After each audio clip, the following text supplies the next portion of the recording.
Hey guys, what is up? I hope you guys are doing well. What's up, Josh, man? How are you doing? Doing good, bud. How are you?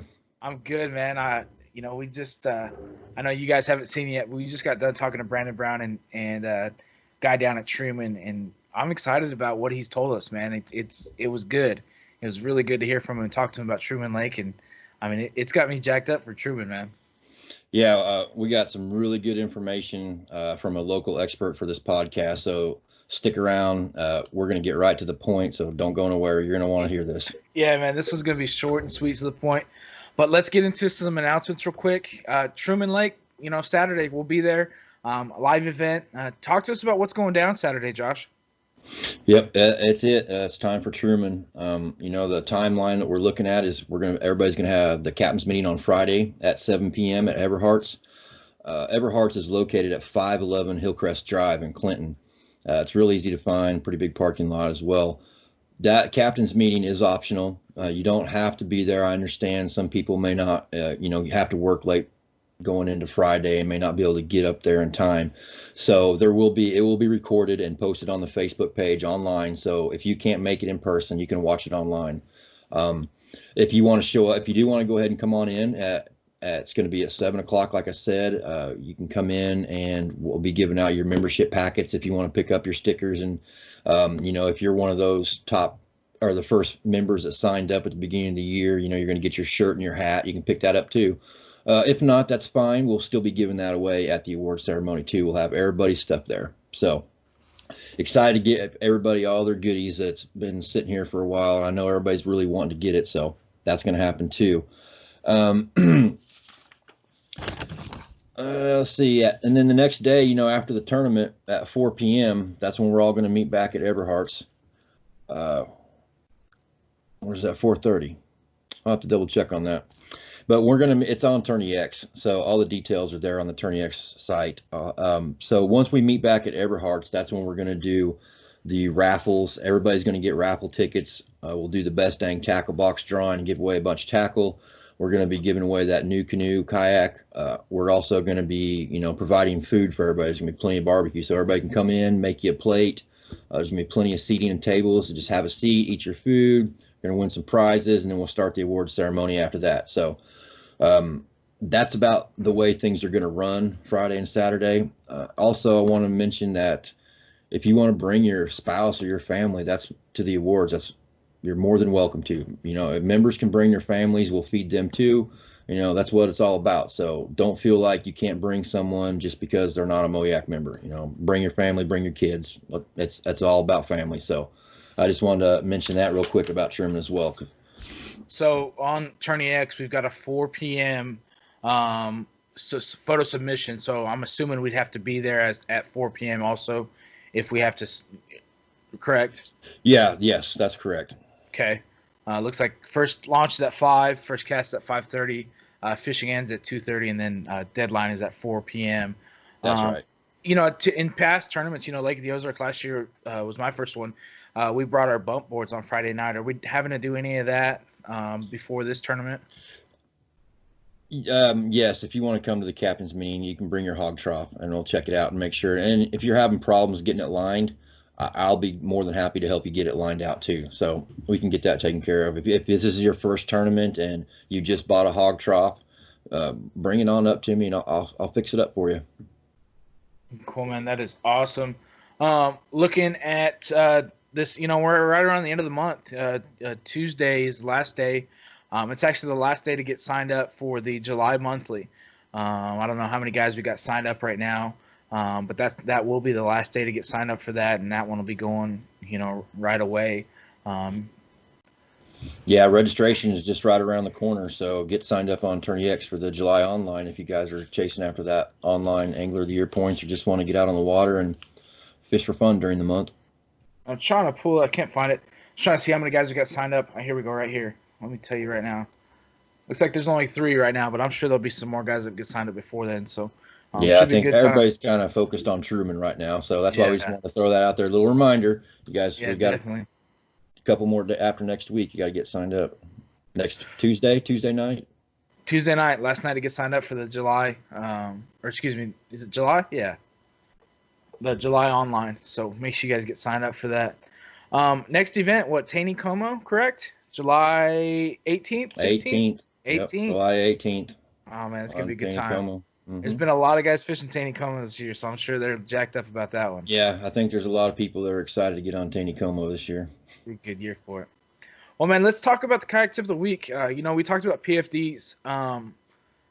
You've got to have it. No matter what. Now, whatever PFD you decide to go with is completely up to you. I've got a Mustang Survival, the inflatable type.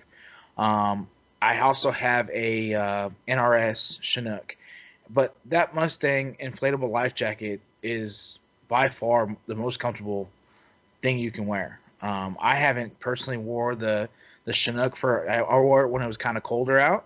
But I like the pockets on it, but definitely the inflatable was the most comfortable for me. What about you, Josh?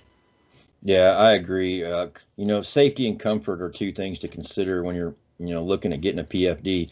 And I'm by no means an expert on life vests, but, you know, uh, uh, the inflatables are so much more comfortable and lighter, and you have more movement, for paddling and being in a kayak. It's a lot more comfortable to fish out of an inflatable. But, like you said, during the winter time or when it's cold out, I'll wear the full vested one, just to help keep me warm.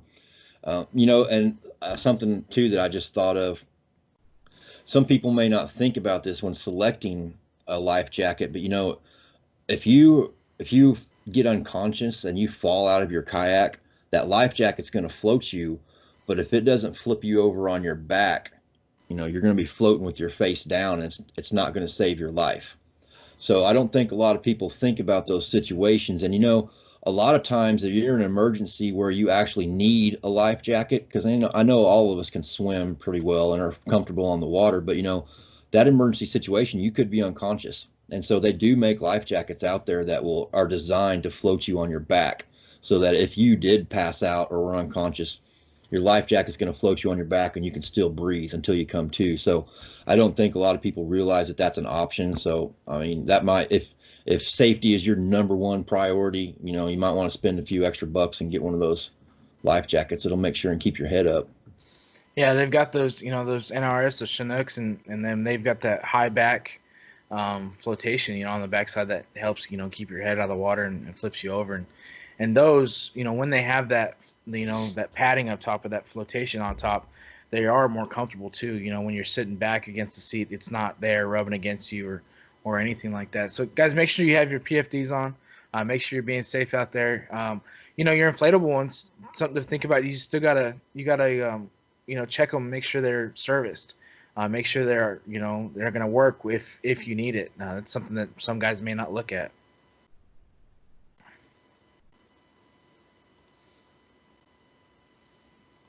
You're on mute.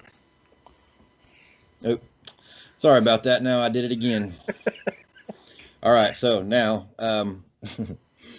also make sure you're wearing it properly. It's a tournament. It's mandatory in tournaments to wear your PFD properly. So make sure it's buckled, zipped, however, and make sure you're wearing it at all times. It's in our rules, so make sure you're familiar with that. But it's about being safe as well. Yeah, it'd be unfortunate to have that. There's some that are not allowed. It's got to be a Coast Guard approved life vest. You can't wear like those old belts that we used to wear when we were 8 years old. That's not acceptable. It's got to be a Coast Guard approved PFD. Yeah, that'd be a tough deal to have the big bass of the tournament. They get DQ'd because your life jacket's in the photo and it's unclipped or something like that. I've seen it happen. I've seen it happen before. Well, man, let's get to talking to Brandon. Let's get into that, and Truman, I'm looking forward to it, and I'm excited about this weekend. I don't know about you, man. Yeah, I'm really happy that we finally get back to normal and we get things going. The COVID, we still don't have quite everything from all of our sponsors yet, because that shut a lot of that stuff down as far as them shipping stuff to us. We've got a lot of cool stuff to give away though. So I'm really looking forward to seeing everybody again and getting to hang out and eat with everybody and meet all these new anglers, and I'm ready to get it started, man. Let's do it. It's gonna be good. It's gonna be exciting. Yeah, so let's bring on Brandon and let's get some information out there. Let's do it. Let's do it.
Hey guys, well, we've got a Truman expert,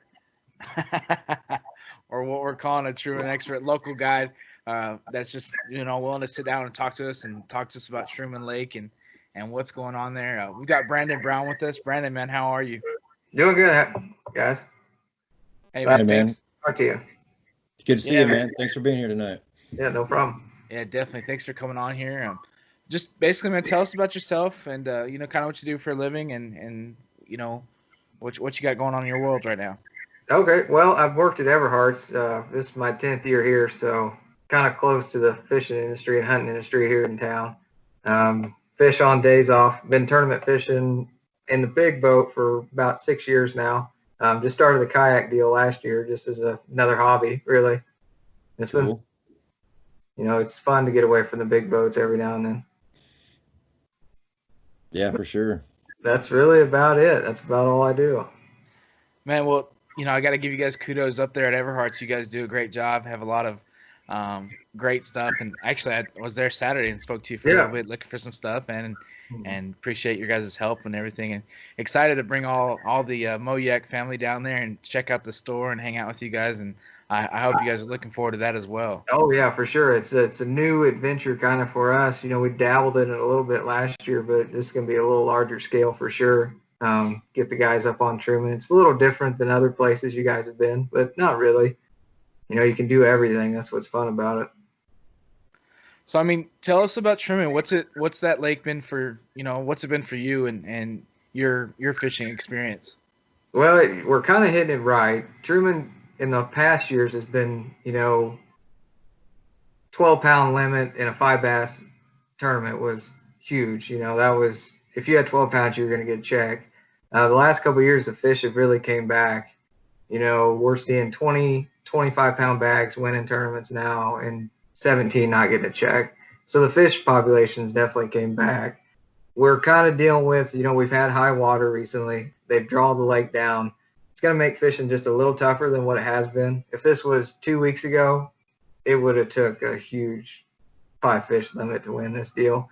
But it's going to be a little tougher. You're still going to be able to catch them shallow. There's not going to be any bushes. You're going to be able to catch them out on current points if they're pulling water.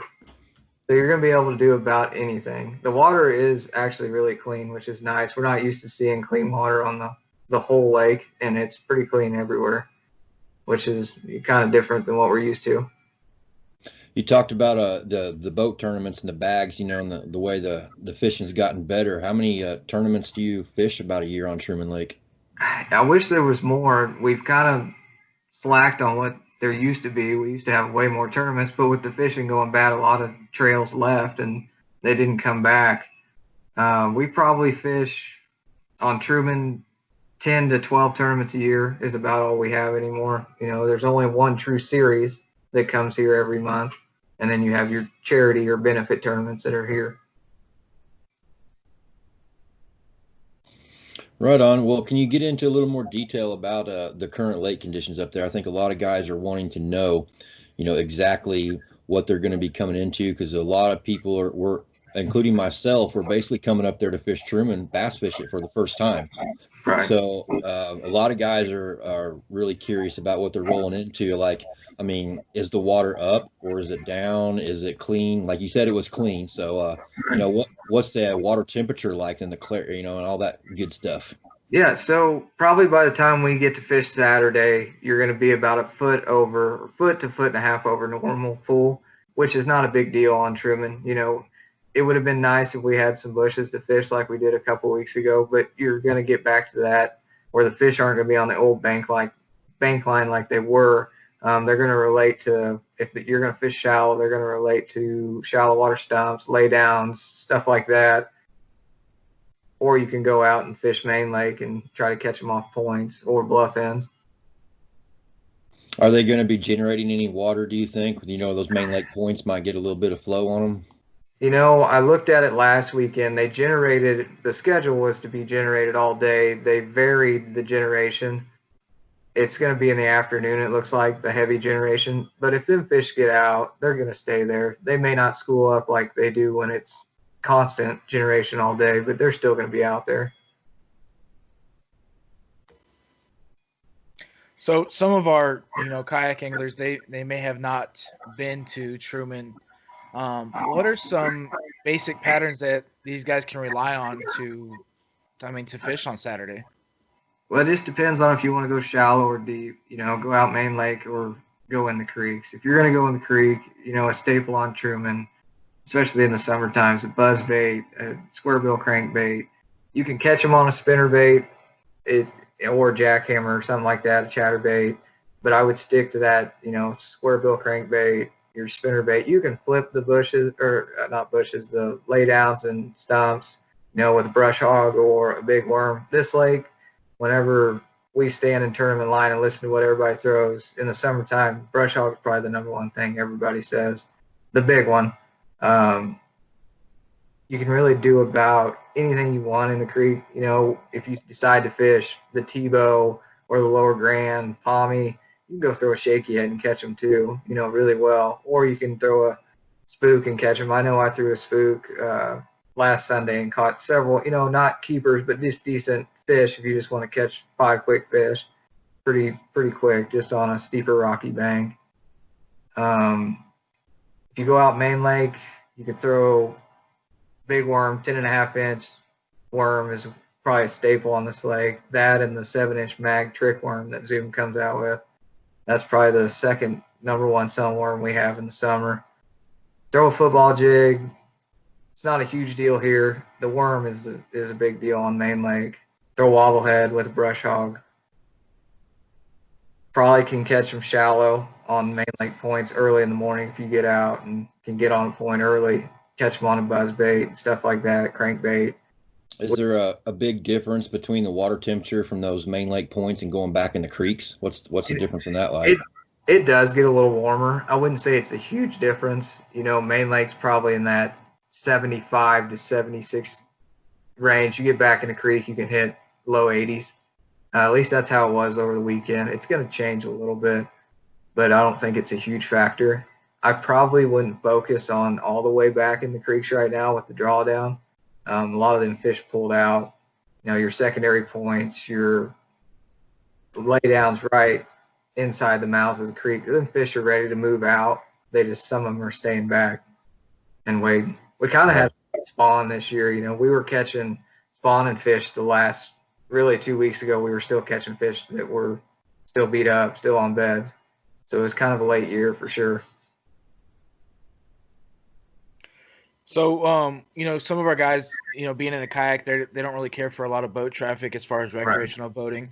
What parts of the lake could you recommend to stay in and not see a lot of recreational boaters out? I would say the places to stay away from, just from what it's been this year. Longshore has been really heavy, big boat traffic. Shawnee Bend, which is down at the dam area. Starrett Creek's not terrible because you can put in at Starrett and go in the back of their creek and not really have to worry about the boat traffic. If you get out of the creek, you're going to have quite a few big boats. There's tons of gravel ramps at Truman. Any arm of the lake, you can put in one of the creeks that would give you plenty of room to fish. Bucksaw's a great place to put in. There is a few big boats, but you can get away from it pretty quick. The Upper Grand also has several, which would be above Bucksaw, has several gravel ramps you could put in with tons of creeks next to it. Tebow, same way. Windsor Crossing is busy, doesn't get very many big boats just because it's a little sketchy up there. So you talked about those gravel ramps. So up there at Truman, basically, as long as you can find a place to park, you can pretty much launch anywhere you want. Yeah. Is that right? Oh yeah. These would be gravel boat ramps that is core ground is what it is, that have parking lots. Good deal. That's good information to know. What is your recommendation as far as areas in the lake that may produce better fish, and then also what would you recommend if someone maybe they're not set on catching big fish, maybe they just want to catch numbers and let it play out? Yeah, I tell you, number wise right now, the Lower Grand and Tebow are probably your numbers game. If you wanted to go catch bigger fish, the Osage is probably the place, or Palmy right now. That's probably where every tournament gets one out of on this lake right now. The Grand, still a guy will catch them up the Grand, but it's not just a huge big fish area right now, unless you're catching them deep down in the lower lake. But your Palmy, Osage, it's not dirty right now. It was terrible. There was a huge algae bloom, but it's cleaned up a bunch. So you have the whole Osage to fish too, and probably catch some of the biggest fish you'll catch. Just because the pressure hasn't been there. What kind of structure is up in that area? Is it trees? Is it vegetation? We got pea gravel. I mean, Yeah, what so are it's they? gonna What be kind of? yeah, it's gonna be standing timber laydowns primarily. You've got rock too. No vegetation. We would have if the lake didn't get sucked down, but mainly wood by far.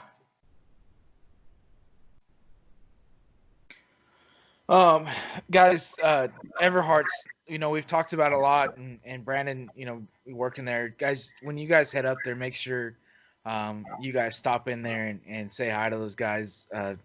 Brandon, he's helped me out quite a bit every time I've been in there. I think I've talked to him or asked him questions or see stuff, and he's always helpful. But literally, they've got just about everything you need, and it's really cool to have you guys part of our team as well, Yeah, and being up there, man. You guys are doing a great job. yeah, that's what we're here for. We try to make it the best.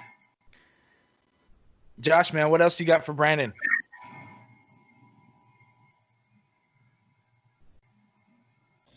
I was just looking on the MoYak page at some of the questions that some of the anglers coming up there were asking, and one of them that I thought would be good to get on here was about campgrounds. Do you have some campgrounds that you might recommend that might be close to some good areas to fish, or Right. public access as well? That may not even be too far from Everharts as well, because guys may not want to drive too far to get to the awards afterwards. So Right. So you have probably the closest right now would be Cozy Corner, which is at Sparrowfoot, which is easier to find. They closed down the Sparrowfoot campground last year with the high water, and they're not opening it this year. But there's another private campground there that allows camping. That would be the closest to us.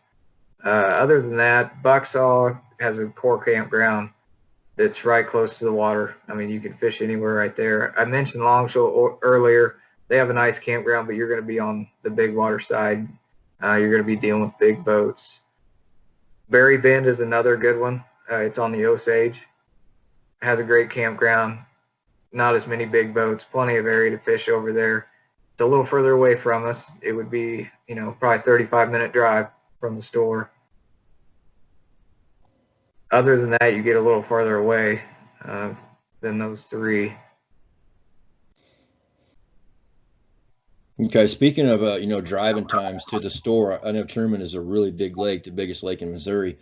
So if a guy's fishing at the other end of the lake, about how long of a drive are they going to have? Are we looking at like an hour to get to Everharts from the farthest point, 2 hours? So About the guy that fishes way up the Palmy, he's probably looking at a good hour and 15 minutes would be a quick time to get back up there. Everywhere else, you're probably 45 minutes max. Okay, so that's not too bad then. An hour. Yeah, it's not terrible. It's about like Table Rocks, is what like we're Yeah, used to. So yeah, it's real similar to Table Rock how the roads lay in. But no, I'd say hour and 15 on if they were way up the Palmy. Everything else is pretty well close to us. good deal. Thanks.